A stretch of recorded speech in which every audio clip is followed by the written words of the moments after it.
Hi friends, நம்ம சீரிஸோட third பார்ட்ல என்ன ஆக போகுதுன்னு பார்க்கலாம். ஷீச்சி சம்பளமே கொடுக்கறது இல்ல, எப்படி செலவு பண்றதுன்னு யோசிச்சுட்டு இருக்கா. அப்பன்னு பார்த்து யான் வரான்.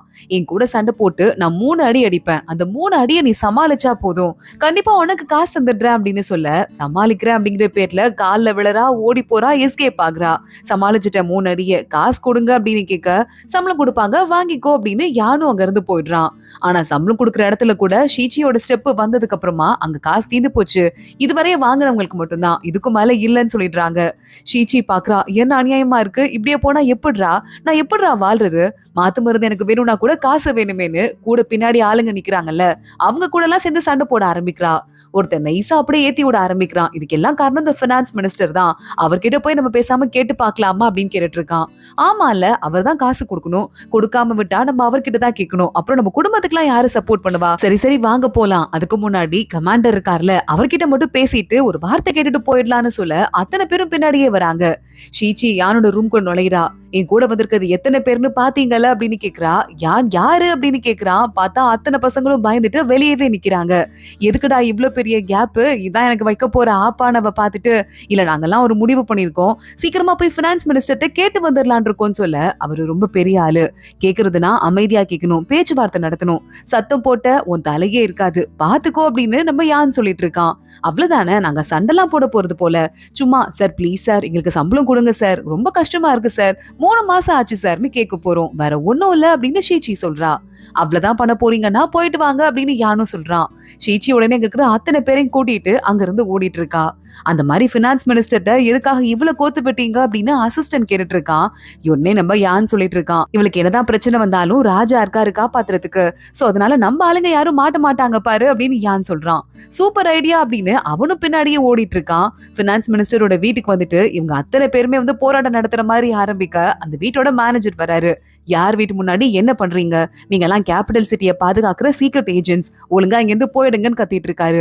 சத்தம் கொஞ்சம் ஓவர் ஆக ஆரம்பிக்குது. பினான்ஸ் மினிஸ்டர் வெளியே வந்துடுறாரு. என்னையா உங்களுக்குலாம் திமிர் ரொம்ப ஓவர் ஆயிடுச்சு, யாருன்னு தெரிஞ்சுதான் இங்க வந்திருக்கீங்களா, ஏன் வீட்டு முன்னாடியே போராட்டமா அப்படின்னு கேட்க, சார் தப்பா எடுத்துக்காதீங்க, போராட்டம்லாம் இல்ல, உங்ககிட்ட ரெக்வஸ்ட் பண்றதுக்கு தான் வந்திருக்கோம், நாங்களும் எங்க வேலையை கடமையெல்லாம் நல்லா பாக்கணும்னா எங்களுக்கும் காசு பணம் எல்லாம் வேணும்ல அப்படின்னு கேட்க, இந்தாமா தள்ளிப்போ அப்படின்னு அங்கிருந்து நம்ம ஷீச்சியை தள்ளி வேற விட்டுடுறாங்க. யார் மேலடா கை வச்சீங்க இப்ப பாருங்கடா அப்படின்னு ஒட்டுமொத்த கூட்டமும் மினிஸ்டரோட வீட்டுக்குள்ள பூந்துருது. இதான் யானோட பிளானே. யானோட அசிஸ்டன்ட் நேரா உள்ள போயிட்டு சீக்ரெட் ரூம்ல ஏதாவது கிடைக்குதா அப்படின்னு பாக்குறான். அங்க ஒரு இடத்துல நிறைய வந்து வெள்ளி கட்டியும் தங்க கட்டியுமா இருக்கு, அதை தவிர வேற எதுவும் அந்த போதை மருந்தெல்லாம் அவனுக்கு கிடைக்கல. அசிஸ்டன்ட் இதை வேகமா பார்த்துட்டு யான் கிட்ட சொல்லிட்டு இருக்கான், வேற எதுவும் கிடைக்கல, நாங்க தேடி பார்த்தப்போ ஆனா நிறைய சில்வர் கட்டி இருந்தது, அது எப்படி வந்ததுன்னு தெரியலன்னு சொல்ல யான் பார்த்துட்டு இருக்கான். ஷீச்சி என்ன ஆனா அப்படின்னு. ஷீச்சியா அவன் அங்கதே ஓடி போயிருப்பான், நம்ம கிட்ட இருந்து எஸ்கேப் ஆகணும் தானே நினைச்சிட்டு இருந்தான் அப்படின்னு சொல்ல, அதே நேரத்துல ஷீச்சி வேகமா உள்ள ஓடி வரா. யான் என்ன நடந்தது தெரியுமா, அங்க எல்லாம் திடீர்னு சண்டை போட ஆரம்பிச்சிட்டாங்க, நான் எவ்வளவோ பண்ண சமாதானமா போலாம் போலாம் கத்தாதீங்கன்ட்டு, ஆனா யாருமே கேட்கவே இல்ல. தோ உங்க அசிஸ்டன்ட் நிக்கிறானே அவன் கூட அங்கதான் நின்னா பார்த்தான், ஓடி வந்துட்டான், எதுக்கு ஓடி வந்தான்னு தெரியல, இவன்ட்ட வேணா கேட்டு பாருங்கன்னு சொல்ல, உனக்கு முன்னாடி விஷயத்த சொல்றதுக்கு தான் நான் ஓடி வந்தேன் அசிஸ்டன்ட் சமாளிக்கிறான், இப்போ உன் மேலதான் பழி வரப்போகுது, நீ தானே எல்லாரையும் கூட்டு போன அப்படின்னு யான் வேற பேசிட்டு இருக்க. அதே மாதிரி அங்க இருக்கிற எல்லாருமே நம்ம ஷீச்சியை காட்டிடுறாங்க, இவங்க சொன்னனால மட்டும்தான் நாங்க போராட்டத்துக்கு போனோம் அப்படின்னு. அங்க ஷீச்சி கால்ல ராஜமாதா கால்ல போய் விழறா. போராட்டம் பண்றதுக்கு போல 3 மாசமா சம்பளம் கொடுக்கலன்னு கேட்கதான் போனோம் அப்படின்னு சமாளிக்கிறா. ராஜா ராஜமாதாட்ட அவங்க மேல எந்த தப்பும் இருக்க மாதிரி தெரியல, 3 மாசம் சம்பளம்னா யாரா இருந்தாலும் கஷ்டப்படுவாங்கல்லன்னு சொல்ல, பினான்ஸ் மினிஸ்டர் முறைச்சிட்டே பாத்துட்டு இருக்கான். யானங்க போறான், எங்க ஆளுங்க பண்ணதுல தப்பு இருக்க மாதிரி தெரியல, அப்படி ஒரு வேலை தப்பு இருந்தாலும் தண்டனைய நான் ஏத்துக்கிறேன் அப்படின்னு சொல்ல, 100 அடி கொடுங்க அப்படின்னு ராஜமாதா உத்தரவு போட்டுறாங்க. ஷீச்சியோட சார்புல எல்லா அடியையுமே நம்ம யான் வாங்கிட்டு இருக்கான். ஷீச்சி பயங்கரமா சோகமாயிடுறா, நம்மளால யானுக்கு இப்படி அடி கிடைக்குதே அப்படின்னு. அடி வாங்கிட்டு ட்ரீட்மெண்ட்காக யான் வந்து படுத்துட்டு இருக்க, அசிஸ்டன்ட் கேக்குறான், எதுக்காக ஷீச்சி தண்டனையை நீங்க வாங்கிக்கிட்டீங்க அப்படின்னு. ஷீச்சி நமக்காக தான் அப்படி ஹெல்ப் பண்றதுக்காக போனா, அவளுக்கும் எதுவும் தெரியாது, தண்டனையை வாங்க வைக்கிறது ரொம்ப ஓவரா இருக்கும், அதான் நான் வாங்கிக்கிட்டேன் அப்படின்னு சொல்லிட்டு, அது மட்டும் இல்லாம நான் வாங்கிக்கிட்டதாலதான் ராஜமாதா 100 அடியோட நிறுத்தினாங்க, ஷீச்சிக்கு தான் தண்டனை தெரிஞ்சிருந்தா கண்டிப்பா தலை எடுத்திருப்பாங்கன்னு சொல்லும் போதே ஷீச்சி உள்ள ஓடி வரா. சொல்றா. கமாண்டர் என்ன மன்னிச்சிருங்க, நான் பண்ணது எல்லாமே தப்புதான். இனிமே இப்படிலாம் பண்ணவே மாட்டேன். இன்னைக்கு பாவத்துக்கு பரிகாரமா நானே உங்களுக்கு மருந்து போட்டு விடுறேன். இனிமே நீங்க தான் என்னோட பாஸ். நீங்க என்ன சொன்னாலும் என் வாழ்க்கைக்கும் நான் கேட்பேன்னு சத்தியம் பண்ணிட்டு இருக்கா. டாக்டர்ட்ட இருந்து மருந்து வாங்கிட்டு யானுக்கு பின்னாடி வந்து உட்கார்றா. முதுக ஓபன் பண்றா. காயம் அப்படி ரொம்ப மோசமா இருக்கு. ஷீச்சி பார்த்துட்டு ஷாக் ஆயிட்டு, ஆனா அது எல்லாமே இப்ப இருக்க காயம் இல்ல. நிறைய தழும்பு பழசெல்லாம் இருக்கு. இது எப்ப வந்தது இது எப்ப வந்ததுன்னு கேட்க ஒவ்வொன்னுக்கும் யான் யோசிக்கிறான். ராஜாவை காப்பாத்துறேன்னு 2 3 அடி வாங்கியிருக்கான். அதுக்கப்புறமா வெளியே சண்டை பிராக்டிஸ் பண்ணும்போது ஒரு அடி, போர்ல ஒரு அடி வாங்கியிருக்கான். கடைசியா ஒரு காயம் இருக்கு. ஷீச்சி இது எப்ப வாங்கினதுன்னு கேக்குறா. யான் அவளை அப்படியே கண்ணாடி வழியா பார்த்துட்டே, அடி பாவி, ஞாபகம் போறதுக்கு முன்னாடி நீதான் என் முதுகுல கீறல் போட்ட, அதுக்குள்ள மறந்துருச்சான்னு யோசிச்சுட்டு, அதுவா நாய் கடிச்சிருச்சு அப்படின்னு கோவத்தோட சொல்லிட்டு இருக்கான். நாய் கடிச்ச மாதிரி தெரியலையே அப்படின்னு, சரி நான் மருந்து போட ஆரம்பிக்கிறேன்னு ஷீச்சி மருந்து போட ஆரம்பிக்கிறா. வலிக்குது அப்படின்னு யான் லேசா கத்த ஆரம்பிக்க, நல்லா மருந்து காயத்துல போட்டுட்டு ஊதி விட்டோம்னு வச்சுக்கோங்களேன், வலிக்காது அப்படின்னு சொல்லிட்டு ஷீச்சி ஊதி விட்டுட்டு இருக்கா. உடனே யானுக்கு அந்த குட்டி பொண்ணு இருப்பால, அவ ஞாபகம் வந்துருச்சு. அவளும் அதே மாதிரிதான் பண்ணா போல. அதை பத்தி யோசிச்சு பார்த்துட்டு இமோஷனல் ஆயிடுறான். இவனை பார்க்கும் போதெல்லாம் அவன் ஞாபகம் எதுக்கு வருது அப்படின்னு யான் அவனையே திட்டிட்டு இருக்கான். இங்க ராஜா அடுத்து ஷீச்சியை கூப்பிட்டு, ஒரே பிரச்சனையா போயிட்டு இருக்கு, யான் வேற அடி வாங்கிட்டு இருக்கான், அதனால மத்த மினிஸ்டர்லாம் யாரும் கேட்க மாட்டாங்கன்னு இந்த இடத்துக்குலாம் வந்து கவர்னர் பொறுப்பு இருக்கும்ல, அதாவது இங்க இருக்கிற போலீஸ்க்கெல்லாம் கவர்னர், அந்த பொறுப்பை ஷீச்சிக்கு கொடுத்துடுறான். வேற யாருக்காவது கொடுத்தா மத்த மினிஸ்டர் எனக்கு எனக்கு நடிச்சுக்குவாங்க, சரிப்படாது, யான் கையில பவர் இருக்காதுன்னு சொல்லிட்டு தான் ராஜா இந்த ஐடியாவை எடுத்திருக்கான்.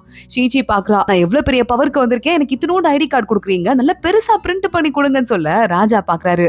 கண்டிப்பா கண்டிப்பா கவலைப்படாத, பெருசா கொடுத்துடலாம் அப்படின்னு சொல்லிட்டு இருக்காரு. ஷீச்சி பாக்குறா, இதெல்லாம் வச்சுட்டு நம்ம என்ன பண்ண போறோமோ தெரியலையே, நம்ம உயிரை எடுக்கிறதுக்காகவே கிளம்பி வராங்க பாரு அப்படின்னு யோசிச்சுட்டு இருக்கா. இங்க இந்த பினான்ஸ் மினிஸ்டர் இருக்கானே, அவனோட வீட்டுக்கு எல்லா ஊர்ல இருந்தும் வரி எல்லாம் கொடுப்பாங்கல்ல, அந்த வரி இறங்குது. இதே எங்க பினான்ஸ் மினிஸ்டர் செக் பண்ணிட்டு கஜானால போய் வைக்கணும் போல. பினான்ஸ் மினிஸ்டர் ஓபன் பண்ணி பாக்குறான், எக்ஸ்ட்ராவா நிறைய காசு ஆட்டையை போடுவான் போல, அது எல்லாமே வந்திருக்கு. பத்திரமா எல்லாத்தையும் கொண்டு போய் வைங்க. இந்த மிலிட்டரிக்கு காசு கொடுக்கறதா வேணாமாங்கிறத நான் முடிவு பண்ணணும். நல்லா கஷ்டப்பட்டே சாக்கட்டும் நக்கலா பேசிட்டு இருக்கான். அடுத்த நாள் எல்லாத்தையும் டிஸ்ட்ரிபியூட் பண்ணி கஜானால வைக்கிறதுக்காக எடுத்துட்டு போகிறதுக்குள்ள அங்க யான் வந்துடுறான். யானை பினான்ஸ் மினிஸ்டர் பார்த்துட்டு, எதுக்குப்பா நீ இங்க வந்திருக்க, உனக்கும் இந்த இடத்துக்கும் என்ன சம்பந்தம் அப்படின்னு கேட்க, நாங்க என்னதான் இருந்தாலும் அரண்மனையோட காவலர்கள், அரண்மனைக்கு போற காசை நாங்க பத்திரமா கொண்டு போறதுக்காக தான் வந்திருக்கோம், ஜஸ்ட் ஒரு செக்கிங் மட்டும் போட்டுடலாம் அப்படின்னு அங்க இருக்க ஒரு பெட்டியை திறக்கிறான். ஷீச்சி பாக்குறா, பாஸ் இங்க பாருங்க பாஸ், இந்த வெள்ளிக்கட்டிலாம் உண்மையான வெள்ளிக்கட்டியே இல்ல, ஃபேக்க பாருங்களேன் அப்படின்னு கீழே போட்டு 2 மிதி மிதிக்கிறா. வெள்ளிக்கட்டி பிஸ்கெட் மாதிரி நொறுங்கிடுது. இது உண்மையான வெள்ளியே இல்ல, ஏற்கனவே இந்த ஊர்ல செக் பண்ணிட்டு இங்க பார்டர்ல காட்டிட்டு அப்புறம் தான் உண்மையான வெள்ளியே உள்ள கொண்டு வந்திருப்பாங்க. மினிஸ்டர் உங்க வீட்டுல ஒரே ஒரு நாள் தான் இருந்தது, அதுக்குள்ள இந்த வெள்ளி கட்டிலாம் மண்ணு கட்டியா மாறி இருக்கு, இத கஜானால வைக்க பாத்திருக்கீங்களா அப்படின்னு கேட்க மினிஸ்டர் பாக்குறான். அந்த வீட்டு மேனேஜரை என்னடா பண்ணி வச்சிருக்க அப்படின்னு கத்த ஆரம்பிக்கிறான். இங்க பாருங்க, உங்க மேலதான் நாங்க கேஸ் போட வேண்டி வரும், என்ன வேற யாரையோ அசால்ட்டா பாத்துட்டு இருக்கீங்க அப்படின்னு வீட்டை செக் பண்ணுங்கன்னு சொல்ல, மினிஸ்டரோட வீட்ல இருந்து அங்கங்க மூல மூலையா எக்கச்சக்கமான வெள்ளிக்கட்டி எடுத்துட்டு வராங்க. ஏற்கனவே மினிஸ்டர் வீட்டுல வெள்ளிக்கட்டிலாம் இருக்குன்னு நம்ம யாருக்கு தெரிஞ்சு தானே, அதை யூஸ் பண்ணி இந்த வெள்ளிக்கட்டியெல்லாம் இவனே மாத்தி வச்சுட்டு மினிஸ்டரை மாட்டி விட்டுருக்கான். மினிஸ்டர் வாயை திறக்க முடியாம வசமா மாட்டிக்கிட்டோமே அப்படின்னு நின்னுகிட்டு இருக்கான். இங்க யான் நம்மளோட வீட்டுக்கு வந்துடுறான். அங்க அசிஸ்டன்ட் கேட்டுட்டு இருக்கான், அவங்க அப்பாவோட மினிஸ்டர் பவரை ஒட்டு மொத்தமா தூக்கிட்டோம், இங்க ஆனா மினிஸ்டரோட பையன் நம்ம கிட்ட தான் வேலை பாக்குறான், அவன் ஏதாவது நினைப்பானா ஏதாவது பேசுவானா அப்படின்னு கேட்டுட்டு இருக்க, அதெல்லாம் பாத்துக்கலாம் அப்படின்னு யான் சொல்லிட்டு இருக்கான். ஷீச்சி வேகமா உள்ள ஓடி வந்துட்டு இருக்கா. நீங்க வந்து காசு கேட்டீங்கல்ல, நான் காசு சம்பாரிச்சிட்டேன், இப்பதான் சம்பளம் எல்லாம் திருப்பி கொடுத்துட்டாங்கல்ல, இந்தாங்க காசு, எனக்கு மாத்து மருந்து கொடுங்க ப்ளீஸ் அப்படின்னு கெஞ்சி கேட்டுட்டு இருக்கா. 3 மாத்திரையா கொடுத்துட்டீங்கன்னா ரொம்ப வசதியா இருக்கும் ப்ளீஸ்ன்னு கேட்க, சரி ஓகே போனா போதுன்னு ஒரு குட்டி பாட்டில்ல 3 மாத்திரையை போட்டு யானும் கொடுத்துடுறான். ஆஹா அதிர்ஷ்டம் அடிச்சிருச்சு, நம்ம ரொம்ப நாளைக்கு உயிரோட இருப்போம் போல அப்படின்னு ஷீச்சி பத்திரமா சாப்பிடணும், ஒன்னா சாப்பிடணும்னு ஒரு டேப்லெட்டை வாயில போடுறா. சரியா அந்த பக்கமா அவளோட மேனேஜர் இருப்பான்ல, அவன் அங்க வந்துட்டு, ஷீச்சி என்னது நீயும் அந்த சாக்லேட் சாப்பிடுறியா, நானும் சாப்பிடுறேன் அப்படின்னு அவன் பாட்டுக்கு அசால்ட்டா எடுத்து சாப்பிட, காஸ்ட்லி மாத்திரை இப்படி வாயில போடுறியே உனக்குலாம் பொறுக்க மாடா அப்படின்னு ஷீச்சி கேட்டுட்டு இருக்கா. காஸ்ட்லி மாத்திரையா, இது நல்லா பசிக்கணும் அப்படின்னு சொல்லிட்டு சாப்பிடுற செரிமான மாத்திரை, இது போய் யாராவது காஸ்ட்லியா வைப்பாங்களா அப்படின்னு அந்த ஆளு கேட்க, ஷீச்சிக்கு இப்பதான் உண்மை புரியுது. யான் கிட்ட வந்துடுறா. யார் யாரோ ஏமாத்துறாங்கன்னு நம்பிதான் என் பாஸ் நீங்க, உங்ககிட்ட வந்தேன், உங்ககிட்ட நான் எல்லா உண்மையும் சொல்லிட்டு உண்மையா வேலை பார்த்தேன், எனக்கு எதுவுமே தெரியல, எனக்கு மூளை மலங்கிருச்சுன்னு சொல்லிட்டு நீங்களே யூஸ் பண்ணிக்கிட்டீங்கல்ல, என் வாழ்க்கையை பத்தி இனிமே யாருக்குமே கவலை இல்ல, நான் செத்து போனா கூட யாரும் கவலைப்பட மாட்டீங்க, நீங்க எல்லாம் நல்லவங்களே கிடையாதுன்னு கதறி கதறி அழுதுட்டு இருக்கா. இவ அழறத பார்த்துட்டு யானுக்கே ஒரு மாதிரி கஷ்டமா போயிடுது. சரி சரி அழாத, அது வந்து என்னன்னா அப்படின்னு ஆரம்பிக்கிறான். இல்ல ஒண்ணும் வேண்டாம், என்னை பத்தி எல்லாரும் கேவலமா நினைச்சிட்டு இருக்கீங்க, நான் ஒரு பைத்தியக்காரி அப்படின்னு சொல்லிட்டு ஷீச்சி அங்க இருந்து போயிடுறா. யானுக்கே மனசு கஷ்டமாயிடுது. நான் கொஞ்சம் ஓவரா பண்ணிட்டேனா அப்படின்னு அசிஸ்டன்ட் கிட்ட கேக்குறான். ஷீச்சி நம்ம கொடுத்த வேலையெல்லாம் கரெக்டா பாத்துட்டு இருந்தான். ஒரு தடவை கூட மிஸ் பண்ணதே இல்ல. பாவம் அவனுக்கு பழசு மறந்து போயிடுச்சு. அவன் என்ன பண்ணுவான்னு அசிஸ்டன்ட்டும் கேட்க யானுக்கு இன்னும் வருத்தம் ஆயிருது. ஷீச்சி நின்னு அழுதுட்டு கிடத்துக்கு அவளை தேடி அங்க வந்துடுறான். ஷீச்சி உடனே இந்த யான்லாம் மனசாட்சியே இல்லாதவன், உண்மையாவே உனக்கு இதயோன்னு ஏதாவது இருக்குமா இல்ல இந்த இடத்துல கல் ஏதாவது இருக்குமா அப்படின்னு யோசிச்சுட்டு இருக்கா. யானங்க வந்து அவளுக்கு ஒரு குட்டி பெட்டி கொடுக்குறான். இது உனக்காக தான் அப்படின்னு. உனக்கு ஏதாவது ஆபத்துனா இதுக்குள்ள இருக்கிற விசில நீ அடிச்சுனா நான் வந்து உன்னை காப்பாத்துவேன்னு சொல்ல, எனக்கு எதுக்கு மட்டும் ஸ்பெஷல் கிஃப்ட் அதெல்லாம் ஒண்ணு தேவையில்ல அப்படின்னு ஷீச்சி சொல்றா. இங்க இருக்கிற எல்லாருக்கும் நான் ஒரு கிஃப்ட் கொடுத்துருக்கேன் அப்படின்னு சொல்லிட்டு யானங்க வந்து கிளம்பி போயிடுறான். இதெல்லாம் ஒரு விசில் பாதி உடஞ்ச மாதிரி இருக்கு. இதுக்கு இந்த பில்டப் வேற அப்படின்னு ஷீச்சி பாத்துட்டு இருக்கா. அடுத்த நாள் அரண்மனையில அரசவை கூட ஆரம்பிக்குது. ராஜா பேச ஆரம்பிக்கிறாரு. இப்போ மினிஸ்டர் நம்ம மாத்த வேண்டிய நிலைமையில இருக்கோம். யார மாத்தலாம் அப்படின்னு கேட்டுட்டு இருக்க சில பேர் வந்துட்டு ஒருத்தங்கள சஜஸ்ட் பண்ண ஆரம்பிக்கிறாங்க. அப்ப அங்க இருக்க ஒருத்தரை பார்த்துட்டு சரி ஓகே லீ இருக்காருல இனிமே மினிஸ்ட்ரி பொறுப்பை பினான்ஸ் மினிஸ்ட்ரி பொறுப்பை பாத்துக்கிட்டோம். ஆனா இன்டர்னல் கஜானா இருக்குல்ல அந்த பொறுப்பை நானே கையில எடுத்துக்கிறேன். நான் சின்ன வயசுலயே ராஜாவானதால நீங்க பாத்துக்கிட்டீங்க. இதுக்கும் மேலே நீங்களே பாத்துக்கிட்டா நல்லா இருக்காதுன்னு அந்த பொறுப்பை ராஜாவே கையில எடுத்துக்கிறாரு. யான் கொஞ்சம் சந்தோஷமா பாத்துட்டு இருக்கான். அப்ப இந்த பிரைம் மினிஸ்டர் பாத்துட்டு ஆமா அது இருக்கட்டும் யான், எத்தனையோ பிரச்சனை இருக்கு. அந்த போதை மருந்து பிரச்சனையை கூட நீங்க தான் தடுக்கிறேன்னு சொன்னீங்க. ஆனா அதெல்லாம் பண்ணாம ஏற்கனவே இருந்த இவ்வளவு பெரிய மினிஸ்டரை புடிச்சு போட்டிருக்கீங்க. அது எப்படி இதுல ஏதோ பெரிய தகடுத்தம் இருக்க மாதிரி இருக்கே அப்படின்னு நக்கலா கேட்க, இல்லையே அப்படிலாம் ஒண்ணும் இல்ல. எங்களுக்கு என்ன கேஸ் கிடைச்சதோ அதுதான் பாத்துட்டு இருந்தோம். இதுக்கும் மேல ஒருவேளை எங்களால முடியாது நீங்க நினைச்சீங்கன்னா இந்த போதை மருந்து கேஸை நீங்களே ஹேண்டில் பண்ணிக்கோங்க அப்படின்னு யான் சொல்லிடுறான். அப்போ அந்த கேஸை எங்க கிட்டே கொடுத்துருங்கன்னு பிரைம் மினிஸ்டர் வாங்கிக்கிறாரு. யான் அவன் அசிஸ்டன்ட் கிட்ட நம்ம ஒருத்தனை போதை மருந்து கொடுத்தான்னு சொல்லிட்டு புடிச்சு போட்டோம்ல அவனை தப்பிக்க விட்டுருங்க ஜெயில இருந்து. இதுக்கும் மேல என்ன ஆகுது நம்ம பாத்துக்கலாம் அப்படின்னு சொல்றான். உடனே அவனும் ஓகேன்னு சொல்லிட்டு போயிட்டு இருக்கான். இதுல இந்த பினான்ஸ் மினிஸ்டர் பையன் கோச்சிட்டு யானை கூட மூஞ்ச பாக்காம அங்கிருந்து போயிட்டு இருக்கான். டேய் என்னடா கண்டுக்காம போற அப்படின்னு யான் கேட்க, என்ன இத்தனை நாளா என்ன ஏதோ வேற ஏதோ ஆள் மாதிரி தானே பாத்துட்டு இருந்தீங்க. இப்ப மட்டும் என்ன என் மேல உங்க டீம்னு சொல்லிட்டு அக்கறை வந்துருச்சு, போங்க அந்த பக்கம் அப்படின்னு அவன் நேரா கிளம்பி வெளியே போயிடுறான். தனியா உட்காந்துட்டு சாப்பிடலாம் அப்படின்னு அவன் உட்கார நம்ம யான் அவன் அசிஸ்டன்ட் ரெண்டு பேருமே கிளம்பி பின்னாடியே போயிடுறாங்க. அவங்களும் அங்க உட்காடுறாங்க. இப்ப என்ன நம்ம எல்லாம் ஒரே டீம் தானே அப்படின்னு கேட்க இந்த பையன் சமாதானம் ஆயிடுறான். சரி ஓகே உங்ககிட்ட நான் தப்பா பேசுனது என் தப்பு தான், ஓவரா பேசிட்டேங்கிறது உண்மைதான். நான் உங்ககிட்ட சமாதானம் ஆயிடுறேன். எங்க அப்பா பண்ணது தப்பா இருக்கலாம், அது அவரோட பிளானா கூட இருக்கலாம். ஆனா என்னோட பிளான் அது கிடையாது. எனக்குங்கிற ஒரு பேரை நான் உருவாக்கிக்கணுங்கிறதுக்காக தான் நான் மிலிட்டரியில வந்து சேர்ந்திருக்கேன். என்ன புரிஞ்சுக்கிட்டதுக்கு தேங்க்ஸ் அப்படின்னு அந்த பையனும் சொல்லிக்கிட்டு இருக்கான். இங்க பினான்ஸ் மினிஸ்டர் இப்ப என்கிட்ட கையில ஒரு காசு கூட இல்ல, நான் என்ன பண்ண போறேன்னு தெரியலன்னு சொல்லிட்டு அழுதுட்டு இருக்காரு. கொஞ்ச நேரத்துல அவரோட பையன் அங்க போயிடுறான். கவலைப்படாதீங்க, நீங்க எனக்கு சின்ன வயசுல இருந்து கொடுத்த ஒரு பைசாவை கூட நான் வீணாக்குனதே இல்ல. எனக்கு வர சம்பளத்தையும் நான் எப்பவுமே பத்திரமா வச்சிருப்பேன். அதெல்லாம் பேங்க்ல போட்டு இவ்ளோ காசு இருக்கு. நீங்க குட்டியா ஒரு பிசினஸ் ஒன்னு ஸ்டார்ட் பண்ணிக்கோங்கப்பா. லீகல் பிசினஸ், யாரும் உங்களை ஒண்ணும் பண்ண முடியாது. இது எல்லாமே லீகலான பணம். நீங்க கவலைப்பட வேண்டாம்னு சொல்ல, பரவாயில்ல என் பையனை வளர்த்ததும் தப்பு இல்ல போல, நல்லபடியா என் பையனை நம்பி நான் வாழலாம் போலன்னு அவங்க அப்பா ஒரு வழியா ஹாப்பி ஆயிடுறாரு. ஷீச்சி அடுத்த நாள் எந்திரிக்கிறா. உள்ள அசிஸ்டன்ட் வர்றான். என்ன ஷீச்சி நல்லா இப்படிதான் வாயை பொழந்து கொட்டாவி விட்டுட்டு இருக்க, பாஸ் செஞ்சது கூட நீ பாக்கலையா அப்படின்னு கேட்டுட்டு இருக்கான். அதெல்லாம் நான் பாக்குறது இருக்கட்டும், உனக்கு என்னடா அப்படின்னு ஷீச்சி பாத்துட்டு இருக்கும் போதே, இது நம்ம கமாண்டரோட விசில், இது எப்படி உங்ககிட்ட வந்துச்சு, இது அவருக்கு ரொம்ப முக்கியமானது, இதை யாராவது தொட்டாலே அவருக்கு பிடிக்காதுன்னு சொல்ல, ஏய் அந்த கமாண்டரே தான்டா என்கிட்ட கொடுத்தது, அவர் தான் எல்லாருக்கும் ஒண்ணு கொடுத்துருக்காராமே அப்படின்னு கேட்க, எல்லாருக்கும் ஒண்ணு கொடுத்தாரா, என்கிட்ட மட்டும் ஒண்ணும் இல்ல அப்படின்னு சொல்லிட்டு அவன் கேக்குறான். ஒருவேளை போய் சொல்லிட்டாரா, இரு இப்பயே செக் பண்ணிடலாம் அப்படின்னு ஷீச்சி அந்த விசில் அடிக்கிறா. எங்கேயோ இருக்கா யானுக்கு அந்த குரல் சத்தம் கேக்குது. ஐயோ ஷீச்சிக்கு ஏதோ ஆபத்துன்னு மின்னல் வேகத்துல பயந்து ஓடி வந்துட்டு இருக்கான். பார்த்தா உள்ள 2 பேர் தான் இருக்காங்க.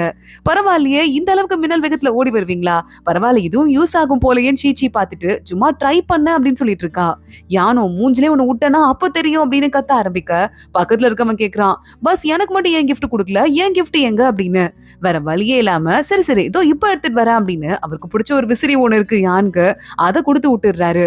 அவன் போய் சீன் போட்டுட்டு இருக்கான். உடனே யானை தேடி ஒரு டீமே வந்துருது. எங்களுக்கு எங்களுக்கு எங்களுக்குன்னு சொல்லிட்டு உள்ள போயிட்டு ஆளுக்கு ஒரு முக்கியமான பொருளை சுட்டிட்டு அவங்க தேங்க்யூ பாஸ் அப்படின்னு கிளம்பி போறாங்க. பரவாயில்ல நம்ம எல்லாம் ஒண்ணுக்குள்ள ஒண்ணுதானே அப்படின்னு யான் திட்டிக்கிட்டே அங்க இருந்து விட்டுட்டு இருக்கான். பார்த்தா மறுபடியும் விசில் சத்தம் கேக்குது. யான் இந்த தடவையும் பறந்து போயிட்டு இருக்கான். பார்த்தா ஷீச்சி எங்க ஊஞ்சல்ல விளையாடிட்டு இருக்கா. இல்ல ஊஞ்சல்ல எனக்கு காலெட்ல கொஞ்சம் ஆட்டி விட முடியுமா அப்படின்னு வெறுப்பேத்திட்டு இருக்கா. பயங்கரமா யான் கடுப்பாயிட்டு இருக்கான். ஷிச்சி நீ வர வர ஓவரா பண்ணிட்டு இருக்க, நானும் பாத்துட்டு இருக்கேன், உனக்கு கொஞ்சம் பழி வாங்கிட்டோமோன்னு எனக்கு தோணுச்சு, அதனாலதான் உனக்கு ஹெல்ப் பண்ணிட்டு இருக்கேன்னு சொல்ல, இல்ல எனக்கும் ஒரு பொறுப்பு இருக்கு, ராஜா கொடுத்திருக்காரு பாருங்க, பெரிய சைஸ்ல ஐடி கார்டு வேற போட்டு கொடுத்திருக்காரு, நான் சொல்ற வேலையெல்லாம் நீங்க பண்ணி ஆகணும் அப்படின்னு இவனை போட்டு டார்ச்சர் பண்ண ஆரம்பிக்கிறா. ஒன்னு இல்ல ரெண்டு இல்ல, தொடர்ந்து இதே மாதிரி வேலை. ஒரு தடவை எனக்கு மசாஜ் பண்ணி விடணும் அப்படின்னு வேற ஷீச்சி கூப்பிடுறா. யான் பாக்குறான், இன்னைக்கு உன் முதுகெலும்பு எப்படி எடுக்கிறேன்னு மட்டும் பாரு அப்படின்னு முதுக உடைக்கிற மாதிரி மசாஜ் பண்றான். போதும் இப்பெல்லாம் பண்ணா என் பாடி தாங்க ஆகாது, கொஞ்சம் மெதுவா பண்ணுங்க அப்படின்னு அவன்கிட்டயே வம்பு போட்டு பாக்குறா. என்னையா மாத்திரை குடுக்குறேன்னு, உன்னை என்ன பண்றேன் பாரு அப்படின்னு சொல்லிட்டு பாச பாரு இந்த ஷீச்சி கொடுமைப்படுத்திட்டு இருக்கான். பாஸ் எல்லாம் இந்த மாதிரி யாரோட கொடுமையும் தாங்கினதே கிடையாதுன்னு அங்க இருக்கிறவங்க எல்லாம் பேசிட்டு போறாங்க. ஷீச்சி பாக்குறா, கொஞ்சம் ஓவரா தான் பண்ணிட்டோம் போல அப்படின்னு மனசுல யோசிச்சுட்டு இருக்கா. சரி ஓகே, சமாதானமா போயிடலாம். இந்த பழம் இருக்கே எவ்வளவு பெருசு பெருசா அந்த ஆரஞ்சு பழம் இருக்கு, இதை உன்னை பறிச்சு நம்ம பாஸ்க்கு கொடுத்துடலாம் அப்படின்னு மரத்து மேல ஏறிடுறா. ஆனா ஏறுற வங்கே மாட்டிக்கிறா, இறங்க முடியல, விசில் அடிக்கிறா. யான் இந்த தடவை வரவே இல்ல. ஐயோ வரலையே, என்ன பண்றதுன்னு நம்ம யோசிச்சுட்டு இருக்க நேரத்துல ராஜா அந்த பக்கம் வராரு. ஷீச்சி நீங்க என்ன பண்றீங்க, குதி குதி நான் புடிச்சிடுறேன்னு ராஜா ஒரு வழியா புடிச்சிடுறாரு. என்ன ஆச்சு உனக்கு, ஏன் இங்க தொங்கிட்டு இருக்க, வா நம்ம 2 பேரும் கொஞ்சம் வெளியே போயிட்டு வரலாம் அப்படின்னு ராஜா கூப்பிட திருட்டுத்தனமா 2 பேரும் ஊரை விட்டு வெளியே போயிடுறாங்க. நிறைய ஷாப்பிங் எல்லாம் பண்றாங்க. நீங்க எனக்கு என்ன கேட்டாலும் வாங்கி தருவீங்கல்ல அப்படின்னு சொல்லிட்டு ஷீச்சி நல்லா ராஜா காசுலயே தேவையானதெல்லாம் வாங்கிக்கிறா. அப்போ ஒரு குட்டி பொண்ணை கூட்டிட்டு அங்க ஒருத்தங்க அம்மா வந்துட்டு இருக்காங்க. இங்க பாரு, சீக்ரெட் கார்டு வந்தாங்கன்னா உன்னை பின்னி எடுத்துருவாங்கன்னு சொல்லிட்டு நம்ம யானோட டீமை பூச்சாண்டி மாதிரி பயமுறுத்திட்டு இருக்காங்க. ஷீச்சி எங்க போறா, அவங்க எல்லாம் ராஜாவை பாதுகாக்குறாங்க. ராஜாவையே பாதுகாக்குறாங்கன்னா ராஜா நல்லா இருந்தாதான் நாடு நல்லா இருக்குங்கிறதுக்காக தான். அப்போ உங்க எல்லாரையும் பாதுகாக்கிறது அவங்க தானே அப்படின்னு சொல்லிட்டு இருக்கா. யான் இவ்வளவு நல்ல பையனா இருக்கான், அவன் மேல எதுக்கு எல்லாருக்கும் வெறுப்பு, அப்பெல்லாம் வரவே கூடாதுன்னு ஷீச்சி முடிவு பண்றா. நேரா யான் கிட்ட போறா. ஒரு சூப்பர் ஐடியா வச்சிருக்கேன், நாளைக்கு நீங்க எல்லாம் என் கூட வெளியே வரணும்னு சொல்லிட்டு அந்த ஆளுங்களெல்லாம் கூட்டிட்டு ஷீச்சி வெளியே போயிடுறா. இன்னைக்கு ஊர் மக்களுக்கு எவ்வளவு நல்லது பண்ண முடியுமோ அவ்வளவு நல்லது பண்றோம், மக்கள்லாம் நம்மளை பத்தி நல்லபடியா நினைக்கணும் அப்படின்னு சொல்லிட்டு இருக்க. அங்க ஒரு அப்பா பையனை திருடுவியான்னு அடிச்சுக்கிட்டே வராரு. அவரையே புடிச்சு நம்ம யான் இருக்கான்ல கழுத்துக்கிட்ட கத்தி வச்சிடுறான். ஷீச்சி பாக்குறா, அப்பானா அப்படிதான் தண்டனை கொடுப்பாரு, அதுக்காக கழுத்துல கத்தி வைப்பியா, கொஞ்ச நேரம் சும்மா அறியா அப்படின்னு சொல்லிட்டு நல்ல விதமா பேசு அப்படின்னு காதுகிட்ட சொல்றா. யான் பாக்குறான், என்னெல்லாம் குரலி வித்த காட்டி மக்கள்கிட்ட நல்ல பேர் வாங்க முடியுமோ, சமையல் பண்றது, வால் வித்த காட்டுறது அப்படின்னு ஏதேதோ பண்ணிட்டு இருக்க. ஷீச்சி சிரிச்சுட்டு எங்க பசங்க கூட எல்லாம் விளையாடிட்டு இருக்கா. ஷீச்சியை பாக்கிறதுக்கு யானுக்கு சும்மாவே ரொம்ப பாசம் வந்துட்டு இருக்கு. இங்க இந்த மினிஸ்டர்ஸ் எல்லாம் பாக்குறாங்க.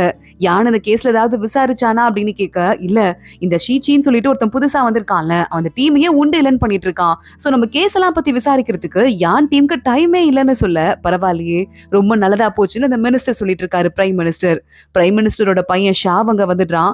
நீ என்னடா கொஞ்சம் கூட பொறுப்பே இல்லாம இருக்க, எப்ப நீ மினிஸ்டர் ஆக போறேன்னு கேட்க, எல்லாரும் உங்களை மாதிரி பதவி ஆசை பிடிச்சு அறிய மாட்டாங்க, நான் இங்க இருந்து கிளம்புறேன் அப்படின்னு அந்த ஷாவ் கோச்சிட்டு போயிடுறான். இங்க மலை உச்சியில இருக்கிற ஒரு குருகுலத்தை காட்டுறாங்க. இங்கிருந்து தான் நம்ம ஷீச்சி அமைச்சு வச்சிருக்காங்களாம். அங்க இருக்க குரு பேரு பை மாஸ்டர்ட்ட ஷீச்சி போனவ ஆளையே காணோம், ஒரு வேலை கொண்டுட்டாங்களா, ஏன் போன வேலையை முடிக்கல, என்ன ஆச்சு அப்படின்னு ஆளுக்கு பேசிட்டு இருக்காங்க. சரியா அந்த இடத்துக்கு நான் வந்துட்டேன் அப்படின்னு மாஸ்க் போட்டுட்டு ஒருத்தன் உள்ள நுழைகிறான். பை மாஸ்டர் பாக்குறாரு, நீயா, எனக்கு என்ன பண்ணிருக்க, எனக்கு ஏதோ நீ விஷம் கொடுத்திருக்க, என்ன ஆச்சுன்னு கேட்க, அந்த மாஸ்க் போட்டவன் நான் தான் விஷம் கொடுத்திருக்கேன், உனக்கு மட்டும் இல்ல அந்த ஷீச்சிக்கும் கொடுத்திருக்கேன், என்னடா உங்களால பண்ண முடியும் அப்படின்னு நக்கலா கேக்குறான். இந்த மாஸ்டர் பாக்குறாரு, உனக்கு என்னதான்டா பிரச்சனை, நீ என்ன சொன்ன, யானை கொலை பண்ணா உனக்கும் எனக்கும் இருக்கிற பிரச்சனை எல்லாம் முடிஞ்சிரும்னு சொன்ன, அதுக்காக தான் நாங்க ஷீச்சியை அமுச்சு வச்சிருக்கோம், அப்பயும் எதுக்கு எங்களுக்கு விஷம் கொடுத்துருக்கன்னு கேட்க, உங்க எல்லாரையும் ஏன் கண்ட்ரோல்குள்ள வச்சுக்கதான், ஆனா அங்க வந்து ஷீச்சிக்கு பழசெல்லாம் மறந்து போயிருச்சு, அப்பயும் பரவாயில்ல ஏதாவது பண்ணிக்கலாம், அவ ஒரு பெரிய ஆள் தான் அப்படின்னு சொல்லிட்டு மாஸ்க் கழட்டுறான். பார்த்தா அந்த பிரைம் மினிஸ்டரோட பையன் ஷாவ் ஏதோ பதவி ஆசைலாம் இல்லைன்னு சீனை போட்டான்ல, அந்த பையன் தான் அந்த வில்லன், அவன் தான் யானை கொல்றதுக்கு ஆளுங்களே அமுச்சு வச்சிட்டு இருக்கான். ஒன்னும் பிரச்சனை இல்ல, மாத்து மருந்து என்கிட்ட இருக்கு, 100 நாளுக்குள்ள இந்த மாத்து மருந்து எடுத்து காட்டி அவ்வளவுதான் போய் சேர வேண்டியதுதான், இந்த மாத்து மருந்து வேணுமா, எடுத்துக்க போறியா இல்ல நோ சொல்ல போறியாங்கிறத நீதான் முடிவு பண்ணணும் அப்படின்னு சொல்லிக்கிட்டு இருக்கான். மாஸ்டர் என்ன பண்றதுன்னு தெரியாம அவனையே பாத்துட்டு இருக்காரு. இங்க யான் கூட இந்த ஷீச்சி வெளியே வந்திருந்தால, ஒரு ஸ்ட்ரீட் ஃபுல்லா பிச்சைக்காரங்களா இருக்காங்க, என்னது இந்த ஸ்ட்ரீட்ல இவ்ளோ பிச்சைக்காரங்க இருக்காங்க, யாரும் ஹெல்ப் பண்ற மாதிரி கூட தெரியலன்னு ஷீச்சி கேக்குறா. இவங்க எல்லாம் பல வருஷத்துக்கு முன்னாடி ஒரு கேஸ்ல குற்றவாளிங்கன்னு சொல்லி இங்க அனுப்பப்பட்டாங்க, இங்க யாரும் வேலைக்கே போக முடியாது, சில பேர்லாம் வந்து ப்ராஸ்டியூஷன் பண்ணி பெண்கள்லாம் வாழ்ந்துட்டு இருக்காங்க, மீதி பேர்லாம் இங்க இந்த நிலைமையில இருக்காங்கன்னு சொல்லி ஒருத்தர் உழுவுறதுக்கு போறாரு. யானுங்க போறான், வேகமா போய் அங்க இருக்கிற ஆளுங்களுக்கு ஹெல்ப் பண்றான். ஷீச்சி பாக்குறா, மேல லேசா அழுக்கப்பட்டாலே யானுக்கு பிடிக்காது, ஆனா ஹெல்ப் எல்லாம் பண்ணிட்டு இருக்காரு, இவரும் நல்லவர் தான் போலயே நினைச்சிட்டு இருக்கும் போதே பின்னாடி 2 பேரு பாரு இந்த கமாண்டர் நடிப்ப போடுறான் அப்படின்னு சொல்ல, ஷீச்சி பாக்குறா, இங்க பாருங்க இன்னும் ஒரு வார்த்தை பேசுனீங்க வாயை பேத்து எடுத்துருவேன்னு அவங்களே திட்டிட்டு இருக்கா. யானங்க வரான், யார் என்ன சொன்னாலும் நம்ம வேலையை செய்யணும், அதெல்லாம் கண்டுக்க கூடாதுன்னு சொல்ல, இல்ல அவங்க பேசுறது ரொம்ப ஓவரா இருக்கு, நீங்க ரொம்ப நல்லவரு, நீங்க அந்த மாதிரி ஆள்லாம் கிடையாது அப்படின்னு சொல்லிக்கிட்டு இருக்கா. யானை இவளை பார்த்து முதல் தடவையா சிரிக்கிறான். இனியா சிரிக்கும் போது இந்த பையன் பாக்கிறதுக்கு இவ்வளவு நல்லா இருக்கான், என் மனசையே கொள்ளடிச்சிருவான் போல, இங்க இருக்க கூடாது அப்படின்னு ஷீச்சி அங்க இருந்து ஓடி போறா. இங்க இந்த கிளப்ல சூயோன்னு ஒரு பொண்ணு இருந்து யானுக்கு ஹெல்ப் பண்ணுவால, அந்த பொண்ணு யானை பாக்கிறதுக்கு வரா. நீங்க இந்த இடத்துல வந்துட்டு ஹெல்ப் பண்றீங்கன்னு ஊருக்கே தெரிஞ்சு போச்சு, சோ உங்களுக்கு சாப்பாடு எடுத்துட்டு வந்திருக்கேன்னு யானுக்கு வேர்வையெல்லாம் தொடச்சு விட போறா. யானை நல்லா இருக்கட்டும் நான் பாத்துக்கிறேன் அப்படின்னு சாப்பாடெல்லாம் எடுத்து அங்க இருக்கிற பிச்சைக்காரங்களுக்கு எல்லாம் கொடுத்துட்டு இருக்கான். சூயுவை பார்த்துட்டு ஒன்னும் பெரிய பிரச்சனை இல்லைங்க, இந்த இடம் உங்களுக்கு சூட் ஆகாது, இங்க இருந்து போயிடுங்க அப்படின்னு அங்க இருக்கிற ஆளுங்க சொல்லிட்டு இருக்காங்க. இங்க ஷீச்சி இருக்கால, அவங்க தனியா வந்துட்டு இருக்கும்போது அங்க நம்ம பை மாஸ்டரோட பொண்ணு ஒருத்தி வந்துடுறா. இங்க பாரு ஷீச்சி, என்ன பண்ணிட்டு இருக்க? கொஞ்சமாவது உனக்கு அறிவு இருக்கா இல்லையா? எதுக்காக மாஸ்டருக்கு இன்னும் துரோகம் பண்ண பாக்குறியா அப்படின்னு கேட்க, நீங்க யாருன்னே எனக்கு தெரியாது, நான் இங்க இருந்து ஓடுறேன் அப்படின்னு ஷீச்சி கிளம்புறா. அங்க இருக்க பொண்ணு இவ்வளவு ஓட விடாம கல் எடுத்து கால் அடிச்சு விட்டுடுறா. ஷீச்சி வேகமா விசில் எடுத்து அடிச்சிட அங்க யானுக்கும் காதுல விழுந்து மின்னல் வேகத்துல ஓடி வந்துட்டு இருக்கான். ஷீச்சி அந்த பொண்ணு கொல்றதுக்கு போற அந்த நேரத்துல யானைங்க வந்து காப்பாத்திடுறான். யானை பார்த்துட்டு அவனை தோக்கடிக்க முடியாதுன்னு அந்த பொண்ணுக்கு தெரிஞ்சிருது. ஷீச்சி, நீ மாஸ்டருக்கு துரோகம் பண்ணுவேன் நான்லாம் கொஞ்சம் கூட நினைச்சு கூட பாக்கல. உனக்கு சண்டை தெரிஞ்சும் தெரியாத மாதிரி நடிக்கிறியா அப்படின்னு அங்க இருந்து கிளம்பி ஓடி போயிடுறா. இவ யாரு அப்படின்னு ஷீச்சி கத்திட்டே போக, அதெல்லாம் ஒண்ணும் இல்ல, உன் கால்ல அடிபட்டு இருக்கு, இங்க வா அப்படின்னு ஷீச்சியை உப்பு போட்டு தூக்கிட்டு யான் அங்க இருந்து கிளம்பி போயிடுறான். ஜூயு பாக்குறா, அது யாரு யான் முதுகுல ஏறிட்டு இருக்குது அப்படின்னு கேட்க, அதுவா இங்க புது ஜூனியர், ரொம்ப நல்ல பையன் அப்படின்னு பக்கத்துல இருக்கவங்க எல்லாம் சொல்லிட்டு அவனுக்கு ஏதோ அடிபட்டுருச்சு போலன்னு பேசிட்டு இருக்காங்க. ஜூயு அப்பயும் குறுகுறுனே பாத்துட்டு இருக்கா. அவளுக்கு யான் மேல ஒரு கண்ணு இருக்கு போல. இங்க ஷீச்சி பயங்கரமா யான் கிட்ட காதல்ல விழுந்துடுறா. என்ன ஒரு கியூட்டான பையன் அப்படின்னு கேட்க பிக்கேன்னு சிரிச்சிட்டு இருக்க. மேனேஜர் வராரு. என்ன நீ ஓவரா பேசிட்டு இருக்க, பார்த்தா நீ லவ் பண்ற மாதிரில இருக்கு அப்படின்னு சொல்றாரு. சீ, நானே ஒரு பையன், பொண்ணு கூட இல்ல, யாராவது லவ் பண்ணுவாங்களா? ஜஸ்ட் நான் வந்து எனக்கு ஒரு ஸ்வீட் பண்ண போறேன், அதை வந்து நான் கொடுக்க போறேன் யானுக்கு, என்னோட பிரசன்டா கொடுக்க போறேன்னு சொல்லிட்டு வேகமா ஸ்வீட் எல்லாம் பண்ணி எங்க வந்து கிளம்பி போயிட்டு இருக்கா. நடுவுல ராஜா வந்துடுறாரு.